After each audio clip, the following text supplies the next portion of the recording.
देखिए, मैंने पहले दिन ही कहा था जब अशोक मित्तल जी के यहाँ इन्होंने ईडी की रेड मारी कि अब चुनाव तक ये सिलसिला शुरू रहेगा, मतलब जारी रहेगा। इसकी शुरुआत अशोक मित्तल से हुई, अभी सबको ये टारगेट करेंगे क्योंकि बीजेपी के पास कोई उपलब्धि गिनाने के लिए है नहीं। स्कूल पे क्या किया, अस्पताल पे क्या किया, शिक्षा पे क्या किया, स्वास्थ्य पे क्या किया, बिजली पे क्या किया, रोजगार पे क्या किया, पानी पे क्या, कुछ भी गिनाने के लिए प्रधानमंत्री के पास एक भी उपलब्धि नहीं है। तो उनके पास एक ही हथियार है, ईडी और सीबीआई अपने तोतों को उन राज्यों में भेज देते हैं जहां पे चुनाव होता है। अभी आपने देखा कि इन्होंने बंगाल में क्या किया और अभी पंजाब में इन्होंने शुरुआत कर दी है। तो मुझे लगता है कि आम आदमी पार्टी के जो नेता हैं वो डटकर इनका मुकाबला पहले भी करते रहे हैं, आगे भी करेंगे। अरविंद केजरीवाल पे इन्होंने फर्जी मुकदमा बनाया था, मनीष सिसोदिया पे बनाया था, सत्येंद्र जैन पे बनाया था, मुझ पे बनाया था, हमारे तमाम पार्टी के नेताओं को इन्होंने जेल में डाला और अब वही प्रयोग ये पंजाब में करने जा रहे हैं। मुझे पूरा भरोसा है कि पंजाब की जनता इनकी जमानतें जब्त करा के भारतीय जनता पार्टी को सबक सिखाने का काम करेगी। प्रधानमंत्री में आज जो है वोटिंग भी होगी, जो बिल उन्होंने पेश किया। ये बिल गिरेगा, आप देख लीजिएगा। ये बिल पास नहीं होगा। उसकी सबसे बड़ी वजह यह है कि ये भाजपा चुनाव जिताओ बिल है। ये बिल भाजपा को चुनाव जिताने के लिए है।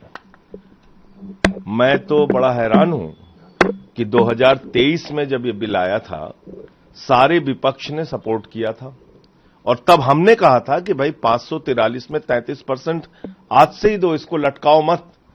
तो खुद मोदी जी की सरकार, यही महामूर्ख सरकार, मैं इसको महामूर्ख इसलिए कहता हूं कि 3 साल बाद आप अपने ही फैसले को पलट रहे हैं। हिंदुस्तान के लोगों को पता होना चाहिए।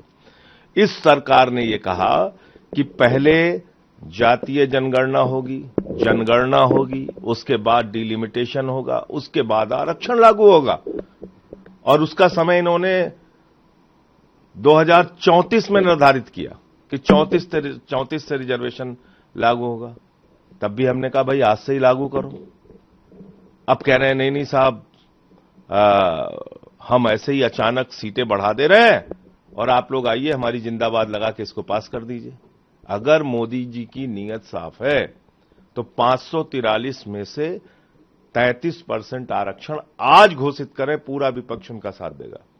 लेकिन अगर आप टुकड़े टुकड़े गैंग बन के देश को टुकड़े टुकड़े करना चाहते हैं, डिलिमिटेशन के माध्यम से किसी राज्य की सीट घटाना, किसी राज्य की सीट बढ़ाना और इसके साथ साथ आप नॉर्थ और साउथ का झगड़ा कराना चाहते हैं, देश की एकता और अखंडता को तोड़ना चाहते हैं और आप चाहते हैं कि इस मामले में हम आपका साथ दें, तो हम साथ नहीं देंगे। आप देखिए साउथ में विरोध शुरू हो गया है, बंगाल में विरोध शुरू हो गया है। आप टुकड़े टुकड़े गैंग बन गए हैं। टुकड़े टुकड़े गैंग बन के आप देश को छिन्न भिन्न तोड़ना चाह रहे हैं और आप चाहते हैं इस काम में हम आपका साथ दें। ये महिला आरक्षण बिल नहीं है, मैं फिर कह रहा हूं, ये भारतीय जनता पार्टी चुनाव जिताओ बिल है।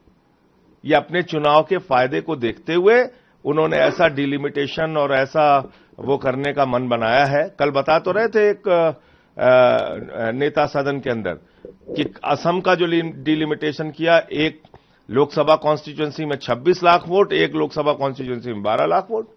ये कौन सा डिलिमिटेशन है भाई?